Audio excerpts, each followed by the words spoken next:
The word hypnosis for most is the unknown.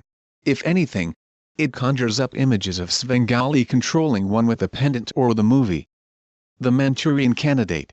Or perhaps they saw a stage where subjects on stage quacked like ducks and didn't remember anything after opening their eyes. Generally, all are images that lead one leery of hypnosis. Even though the word hypnosis was not used at the time, Anton Mesmer in the 1700s is credited with being the first person to use hypnosis. Most of Mesmer's patients at that time in history suffered from hysteria. His patients were often guests at his home for months on end, during which time he'd hold sessions and have them stand in a tub of water with metal rods. As they held onto the rods, he'd wave his wand, resulting in the patients experiencing a cathartic reaction during which their hysteria was cured. Even though his technique revolves around the use of the wand and the theory of animal magnetism, it was actually the few choice verbal suggestions along with an air of expectancy and mystique that contributed to his results. His enemies had his techniques questioned by a panel of experts.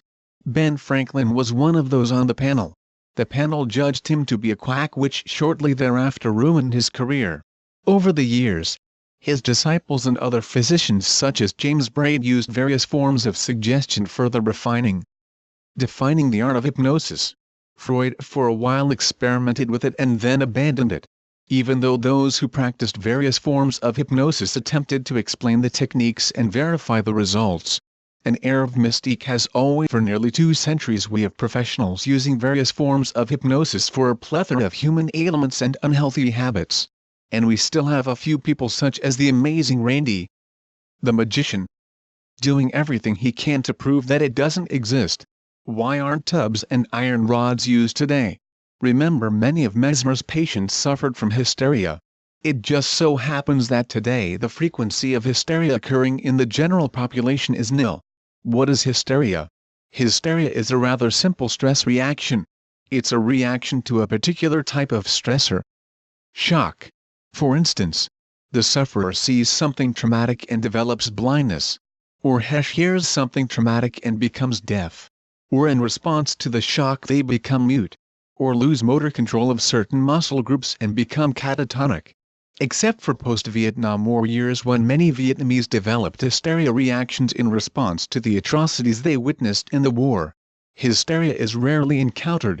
Today, humans are generally more sophisticated and develop means of reacting to stress such as eating disorders, smoking, drinking, drugs or gambling, or physical reactions such as headaches, hypertension, ulcerative colitis.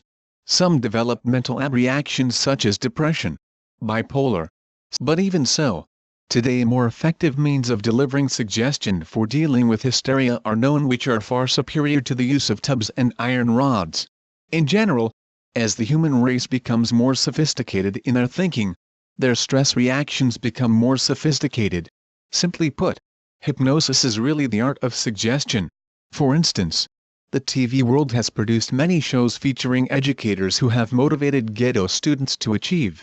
This educator is a master at motivational suggestions. That is hypnosis. Advertising and marketing geniuses develop suggestions and images that motivate the viewer or listener to purchase a particular brand over other brands. That is hypnosis. The salesman presents his product in such a way with verbal and visual suggestions, even body language, that makes the sale. That is hypnosis. Professional hypnosis is the art of suggestion. For specific problems, specific suggestions have been devised to aid the individual in overcoming the problem. How suggestions are phrased makes a big difference. Of course, charisma and believability also counts. The same suggestion delivered 2 different ways, one with confidence and trust rapport and one without confidence, will have different outcomes. Guaranteed. There are 2 necessary ingredients for hypnosis to work. 1. The suggestion must make sense. 2. The hypnotist delivering the suggestions must have rapport, trust with the subject.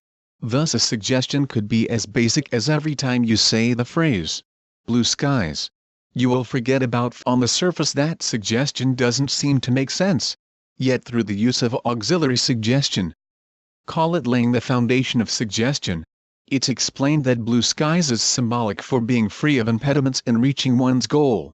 Or it could be that the hypnotist explains that blue skies means being free of using food as a means of dealing with stress.